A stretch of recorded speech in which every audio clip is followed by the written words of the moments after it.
Hi everyone, let's quickly discuss clause 6 part 1 first schedule. पूरा detail में सारे guidelines के साथ में डिस्कस करते हैं। फर्स्ट पैरा क्लॉज का लैंग्वेज एग्जैक्ट आपको लगता है, उसके बाद analysis, fact of the case and conclusion आप आपकी लैंग्वेज में लिखते हो, राइट। सो फर्स्ट पैरा के ऊपर ध्यान देना। क्लॉज 6 पार्ट 1 फर्स्ट शेड्यूल क्या बोलता है? A CA in practice shall be deemed to be guilty of professional misconduct if he solicits clients or solicits professional work either directly or indirectly by circular advertisement, personal communication, interview and by any other means. ये 5 तरीके से CAPIB, circular advertisement, personal communication, interview और by any other means. However जब आप काम solicit करते हो, right, करने की कोशिश करते हो, आपको काम चाहिए, right, you are CA in practice, आपको काम लगेगा ना, प्रैक्टिसिंग हो आप, तो इन दैट केस क्या बोला है कि आप अनदर CA इन प्रैक्टिस से काम सिक्योर करने की कोशिश कर रहे हो, प्रोफेशनल वर्क, कोई दिक्कत नहीं है, यू कैन डू इट, ठीक है। अनदर CA इन प्रैक्टिस के साथ में आप काम सिक्योर कर सकते हो। आप टेंडर्स और इंक्वायरी को भी रिस्पॉन्ड कर सकते हो, which is issued by the various users of professional service. बहुत सारे ऐसे यूजर्स ऑफ प्रोफेशनल सर्विस हैं जो टेंडर निकालते हैं काम के लिए, तो उनको भी आप रिस्पॉन्ड कर सकते हैं। हाउएवर प्लीज़ नोट, ICAI के काउंसिल के गाइडलाइंस में टेंडर में को रिस्पॉन्ड करने और इंक्वायरीज़ को रिस्पॉन्ड करने के लिए स्पेसिफिक गाइडलाइंस दिए हैं। अनलेस एंड अनटिल आप उसको फॉलो करोगे, आपको आप परमिटेड नहीं हो to respond to the tenders and inquiries, ठीक है। अभी वो सब गाइडलाइन, वो 2 गाइडलाइंस तो पढ़ेंगे, प्लस उसके अलावा भी कुछ स्पेशल गाइडलाइंस है। तो एग्जाम में क्या होता है ना कि क्लॉज 6 से क्वेश्चन आता है, नहीं, क्लॉज 6 का ये टर्मिनोलॉजी याद रखना कि सॉलिसिटिंग क्लाइंट ऑफ प्रोफेशनल, आप काम सिक्योर करने की कोशिश कर रहे हो डायरेक्टली और indirectly by circular advertisement, personal communication, interview by any other means, आपको अलाउड नहीं है। जैसे कि काउंसिल की गाइडलाइन में बोला है कि जब आप एडवर्टीजमेंट देते हो, advertisements and modes in press, as a general rule member can't advertise, आपको एडवर्टाइजमेंट अलाउड ही नहीं है। लेकिन सपोज ऐसा हुआ कि आपके CA फॉर्म का एड्रेस, पार्टनरशिप का, there is partnership ratio change हो गया, या सपोज नया मेंबर आया, डिसॉल्व हो गया, फॉर्म समबडी लेफ्ट, रिटायरमेंट हो गया, this kind of information you want to give in the newspaper, you can give along with the telephone number change हो गया, आप दे सकते हो। लेकिन सिर्फ स्टेटमेंट ऑफ फैक्ट चाहिए, सिर्फ बेयर स्टेटमेंट ऑफ फैक्ट आप वहाँ पर बताओगे, एंड आपका जो एरिया का डिस्ट्रीब्यूशन रहेगा वो बहुत लिमिटेड रहेगा। ऐसे इंडिया वाइड न्यूज़पेपर में नहीं बता देना, जहाँ पर आप प्रैक्टिस करते हो उतने लिमिटेड एरिया में ही आपको वो इन्फॉर्मेशन देना है, ठीक है। Please remember this always. Now when you are, suppose ICAI के खुद के न्यूज़लेटर और जर्नल्स होते हैं, आपको उसमें एडवर्टाइज करना है, क्या एडवर्टाइज करना है? That you are seeking for the partnership और द सैलरीड एम्प्लॉयमेंट, आपको पार्टनरशिप, सैलरीड एम्प्लॉय चाहिए, ये सब चीज़ें। तो आप क्या करना, सिर्फ अपना फैक्चुअल पोजीशन देना, आपके एक्सपीरियंस स्पेशलाइजेशन का, एंड आप एडवर्टाइज कर देना ICAI के जर्नल्स और न्यूज़लेटर में, वो एडवर्टीजमेंट आपको अलाउड है। इसके अलावा nothing for solicitation of work, आप प्रोफेशनल मिसकंडक्ट हो जाएगा आपका वहाँ पर। सो ये in practice shall be deemed to be guilty of professional misconduct if he solicits clients of professional work, right, directly और indirectly by circular advertisement, interview, personal communication, interview और by any other means. Now guidelines में बोला गया है कि क्या आप professional work के लिए, बहुत सारे ऑर्गेनाइजेशन का ना पैनल होता है, वहाँ पर एम्पैनलमेंट ऑन बोर्डिंग करवा सकते हैं क्या? यदि किसी ऑर्गेनाइजेशन पे पैनल ऑलरेडी एग्जिस्ट करता है, तो आप you are free to request them कि यार मेरा नाम भी पैनल पे अपलोड कर दो, ऑन बोर्ड कर दो, ठीक है, you can request them. But roving inquiries, just लोगों को, ऑर्गेनाइजेशन को पूछना कि आपका पैनल है, कि आपका पैनल है, कि आपका पैनल है, that is not allowed to, prohibited. Now suppose वैसे ऑर्गेनाइजेशन जहाँ पर पैनल ऑलरेडी एग्जिस्ट करता है, कैन यू कोट, अगर वहाँ से इंक्वायरी आए तो क्या आप उनको फीस कोट कर सकते हो? एब्सोल्युटली, इंक्वायरी के रिस्पॉन्स में आप कर सकते हो। कभी भी आप आपका फ़ीस के बारे में अगर बताना है ना, तो स्केल ऑफ फीस कि इतने से इतने तक का ये बिज़नेस होगा तो मैं इतना चार्ज करूँगा, ये इतने से इतने तक का टर्नओवर होगा तो मेरा इतना फीस होगा, इस टाइप के प्रिंटेड जेरोक्स कॉपीज़ कभी भी सप्लाई नहीं करना in response to any inquiry, it is not permitted to you. This is regarding guidelines for allotment of professional work by empanelment.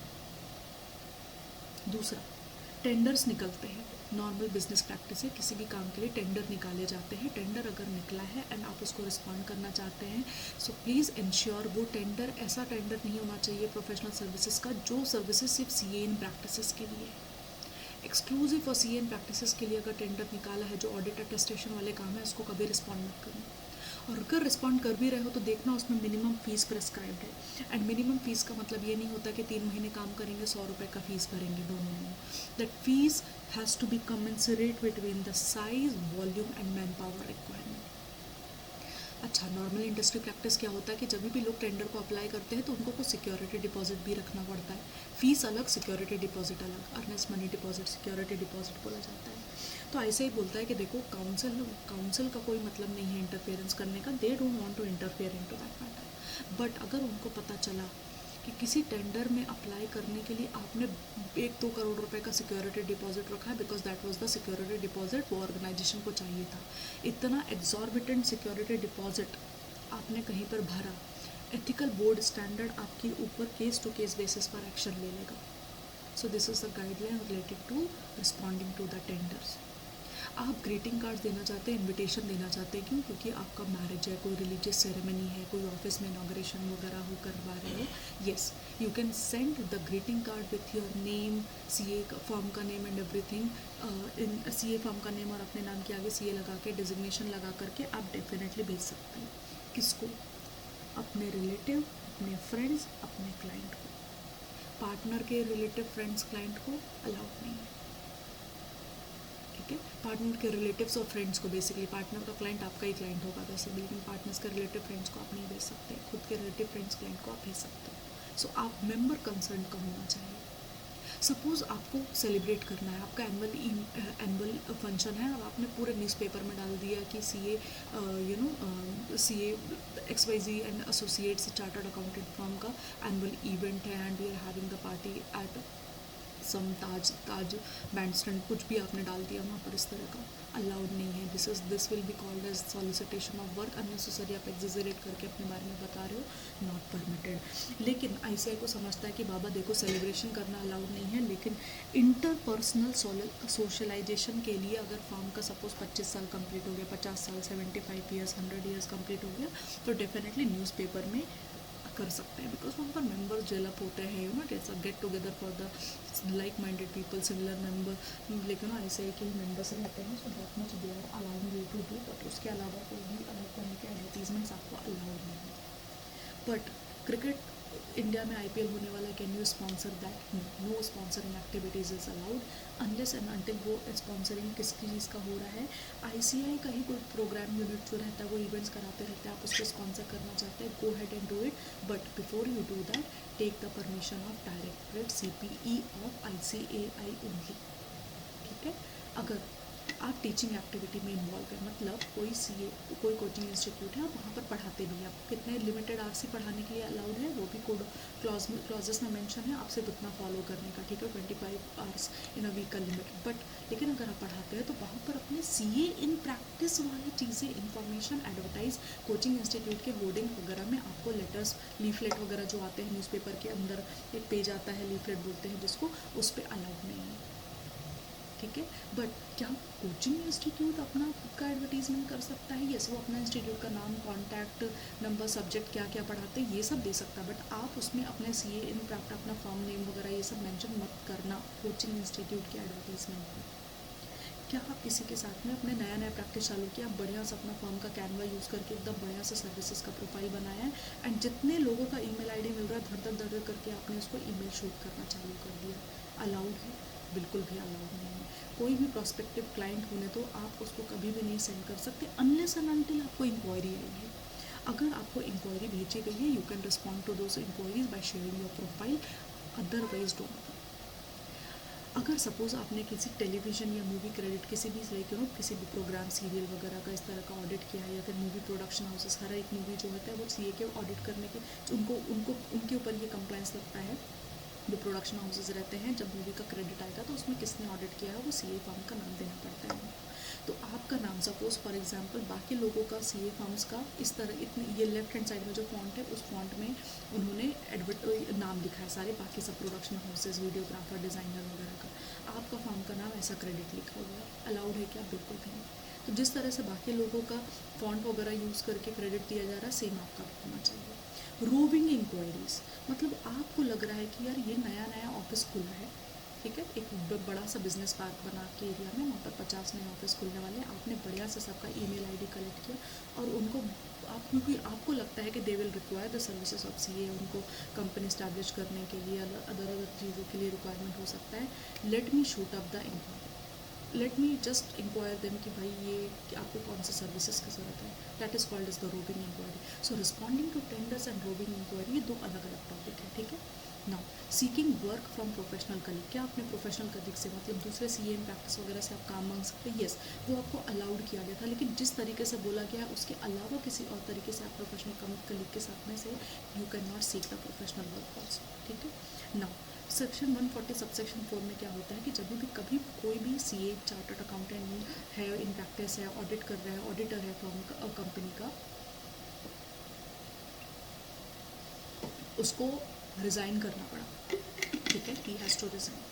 अभी रिज़ाइन करने के टाइम पे he has given the opportunity of being heard in the meeting of general meeting में members के सामने उसको representation करने के लिए मिल जाता है, ठीक है।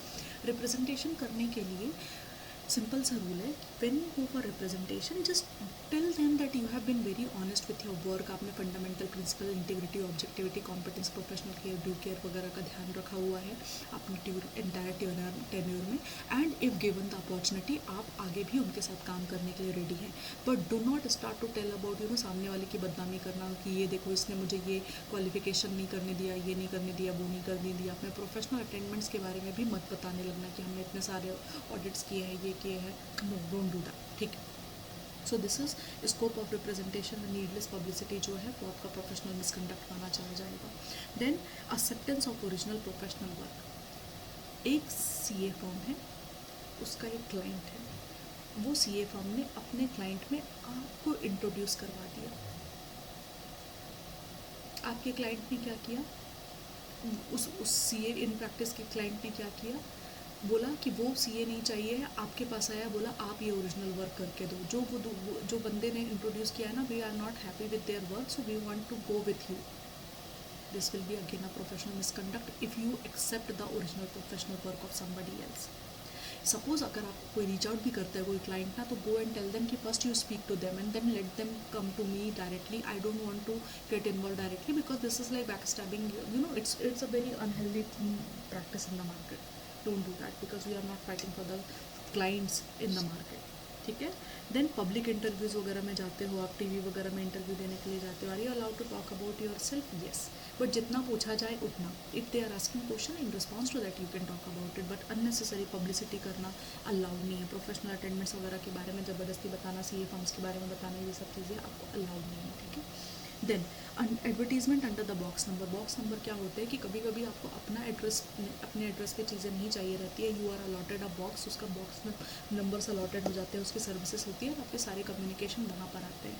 तो box number advertise, you are telling the box number, उसके साथ में आपने अपने प्रोफेशनल अटेंडमेंट्स के बारे में एडवर्टाइज करने लगे ताकि आपको काम मिले, that is also not permitted, ठीक है। एजुकेशनल वीडियोज़, आजकल ना बहुत ट्रेंड हो गया है इस चीज़ का कि whenever you start a C A practice and whatever you are learning, what you do, you tend to talk about what you learned, इस क्लाइंट पे कैसे करना है, इंटरनल ऑडिट कैसे करना है, जीएसटी का काम कैसे करना है, you tend to make videos and YouTube वगैरह में आपको डालना चालू कर देते हो, ठीक है, great, as a C A in practice if you want to do it, but whenever you put a educational video, never mention about your firms website में, firms website address, your contact details, और आप ये नहीं बताने लगना कि I am the C A in and I am in partnership with this firm, that is not allowed. Like आप अपने पर्सनल कैपेसिटी में एजुकेशनल वीडियोज़ वगैरह करो, बट वहाँ पर do not try to seek और solicit professional work in that manner, ठीक है, that is not allowed. Now these covers mainly all the guidelines except for website. So website के related उन्होंने क्या ना कुछ जनरल गाइडलाइंस दिए हुए हैं, वो जस्ट एक बार रीड करके दे जाओ, वो बहुत बेसिक है आपके लिए।